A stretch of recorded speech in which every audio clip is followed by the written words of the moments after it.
Hey guys, Ivan here with the Old School Labs, and in this video we're gonna check out how would 212 division look like during the 90s.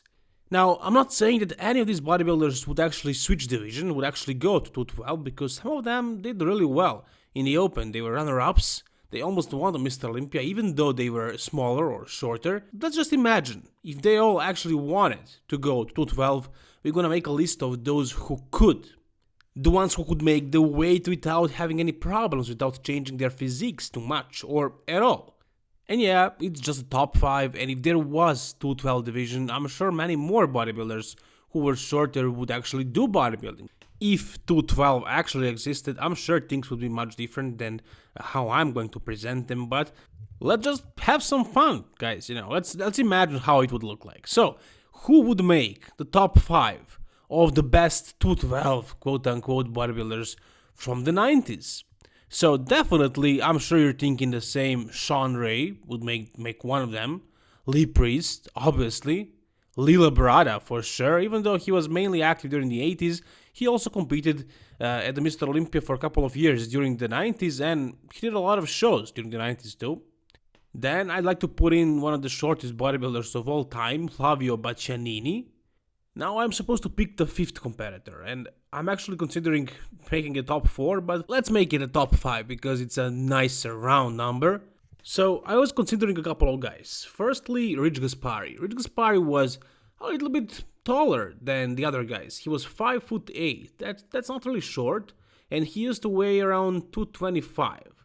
So he would have to cut 13 pounds, which is not little. It would definitely change his physique. So definitely not ideal candidate. Then we could also consider guys like Tom Platz, for example, who was active during the 80s mainly.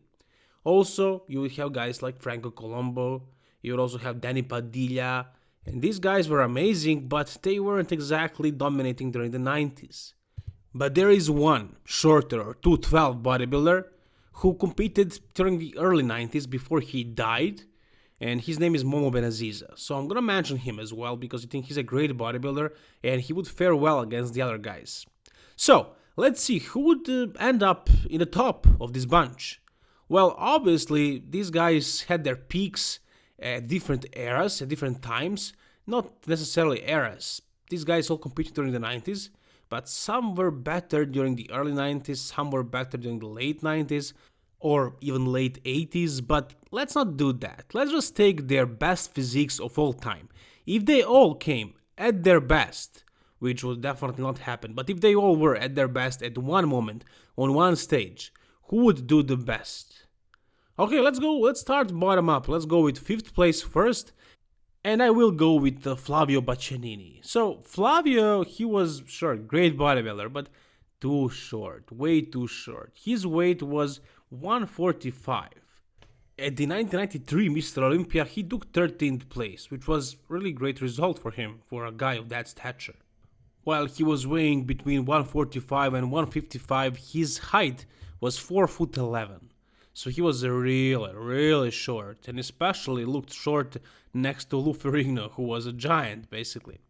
If you compare him to modern 212 bodybuilders, he would definitely resemble the most Shawn Clarida. Shawn Clarida is also something around the same height and weight, but Shawn is just a little bit more complete and has better proportions. When you look at Shawn Clarida, you would not even guess that he's as short as he is, but you would definitely notice that on Flavio's physique. And when it came to comparisons, of course, that was when it was the most obvious. But still, at that height, he achieved amazing result, and I definitely give him that 5th spot, which is amazing, in 212, in the imaginary 212 of ours of the 90s, if it existed back then. Let's go with 4th spot right now. So we have Shawn Ray, Lee Priest, Lila Brada, and Mohammed Aziza. And I'm sure this is gonna surprise many fans of Lee Priest, but I'm gonna give him that 4th spot. Even though I'm a huge fan of Lee Priest, I think he had one of the best arms of all time, and in the gym he looked like the Mr. Olympia, but it didn't exactly translate on the stage, and that's why I give him that 4th spot, not higher than that.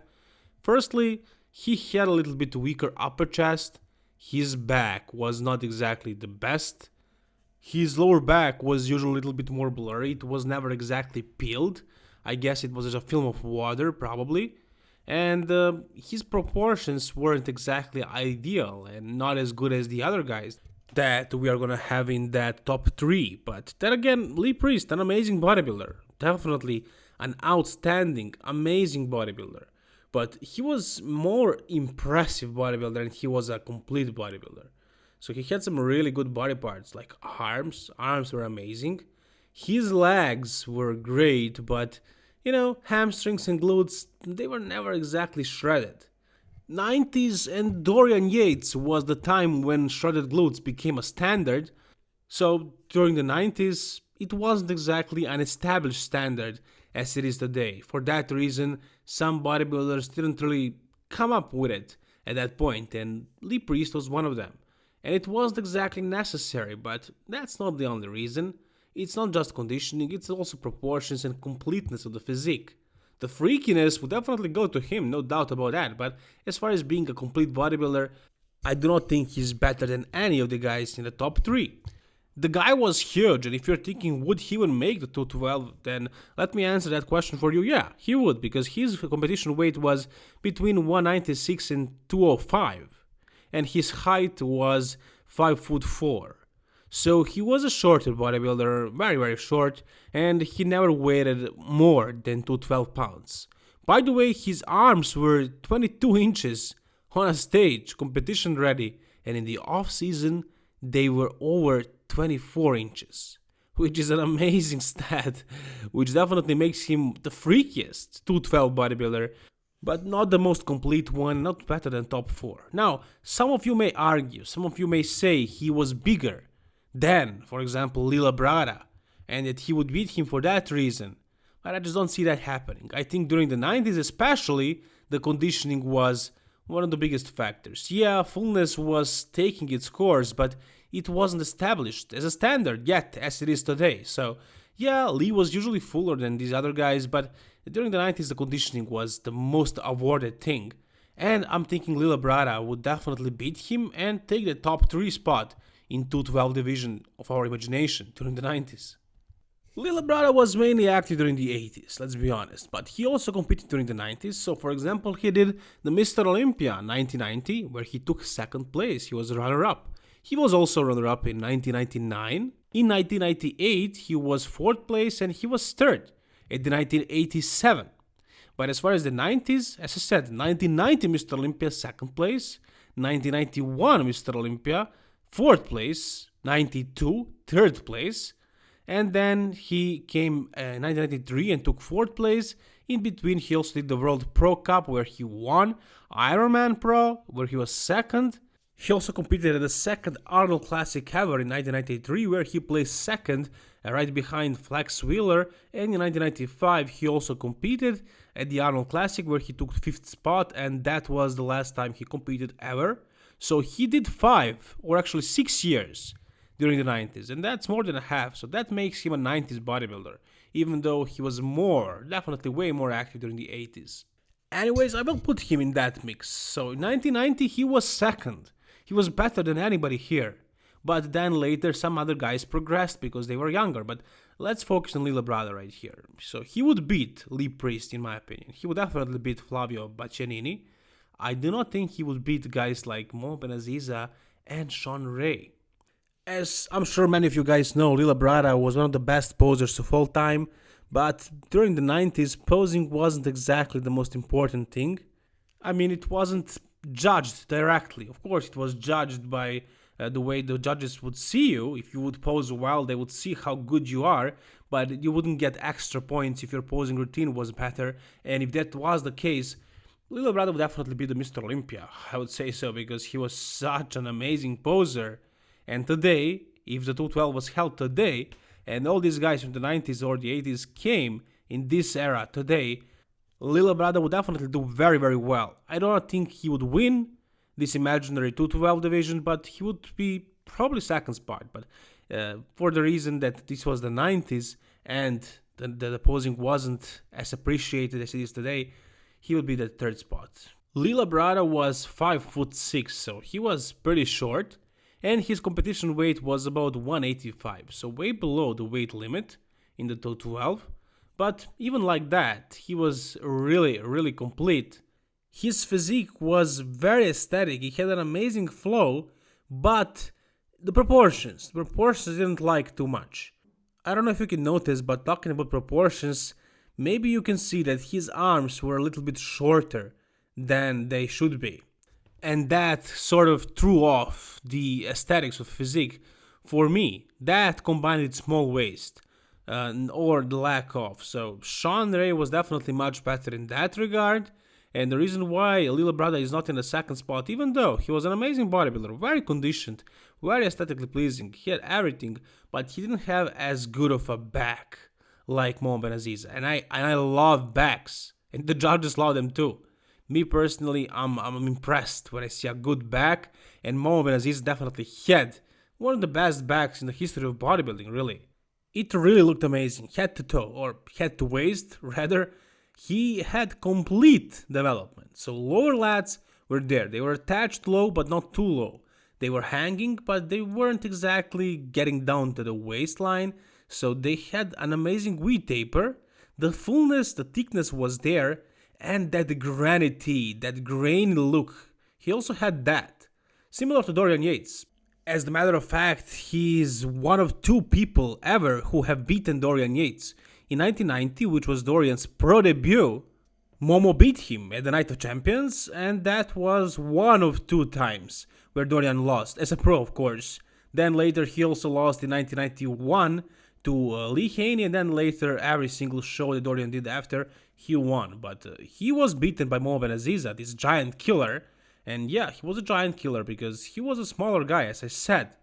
In 1988, Mr. Olympia, he was 11th. In 1989, he was 5th. In 1990, he didn't compete at the Mr. Olympia, but he won the Night of Champions. And as far as 1991, he did Arnold Classic, where he was 11th. In 1992, he was 2nd at this initial first Arnold Classic ever, 2nd to Vince Taylor. So, as you can see, he didn't achieve as good of a result as Lil Brada, but I do consider Mohammed Aziza a better, more powerful, more dominant bodybuilder, and I think if they were all at their best, I think Momo would end up in that top 2. By the way, Momo died, and I think the reason was electrolyte disbalance. So, rest in peace, Mohammed Aziza. I give you second spot in that imaginary 212 from the 90s. And as far as the winner of this imaginary show, it is Shawn Ray. Yeah, it's Shawn Ray. No matter if you like him or hate him, or if he has 2-inch long penis, or if he used a wig, he definitely is the best 212 bodybuilder of the 90s, or pretty much any era. Lately there was a lot of talk about him being compared to Dexter Jackson, but I don't think that's fair. I don't think it's a comparison at all. I think Dexter is just much better bodybuilder, Mr. Olympia winner, even though Shawn came very close to it by being second at Mr. Olympia multiple times, and also had much stronger competition than Dexter did. I just think Dexter is still much better, much bigger, much sharper, more dominant modern bodybuilder. But as far as Shawn Ray's performance at Mr. Olympia, so he was at his first Mr. Olympia ever, 1988, he was 13th place. Then 1990, he was 3rd, 91 5th, 92 4th, 93 3rd, 94 2nd. That was his first second place, first runner-up position. 95 he was 5th, then in 1996 he came back and he was 2nd again. In 1997 he was 3rd, then 96 5th, 99 5th, 2004 and 2001 4th also, and that was it. He didn't win a lot of shows, but he competed at Mr. Olympia quite often, and he was an amazing bodybuilder. His weight was usually about 210 pounds, which is very close to that 212 limit, at the height of 5'7".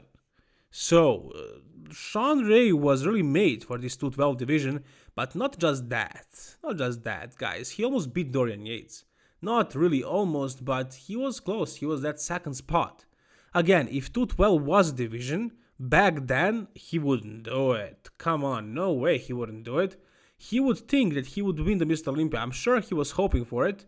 But now, looking back at the 90s and realizing what the judges were looking for, maybe he would consider actually moving to 212, because he knows in which direction bodybuilder took the turn, Bodybuilding just started focusing more on the mass and conditioning rather than the aesthetics. So for that reason, he would understand. Now he understands that he didn't really have a big chance of becoming the Mr. Olympic during the 90s. So for that reason, I think he would move to 212 and he would dominate that stage. So I think he would be the best 212 bodybuilder of all time before the 212 was created. And even today against Flex Lois, that would be a good comparison. And right off the bat, I can tell you that it is very, very close. I do not have a strong winner in this comparison. But if you guys want to see a video about that, let me know down below in the comment section. Whatever is on your mind considering this video, tell me down below in the comment section. I will read all the comments. Guys, if you enjoyed this video, please like it. Leave the comments down below and subscribe for more videos like this. All the best, guys, and keep it old school.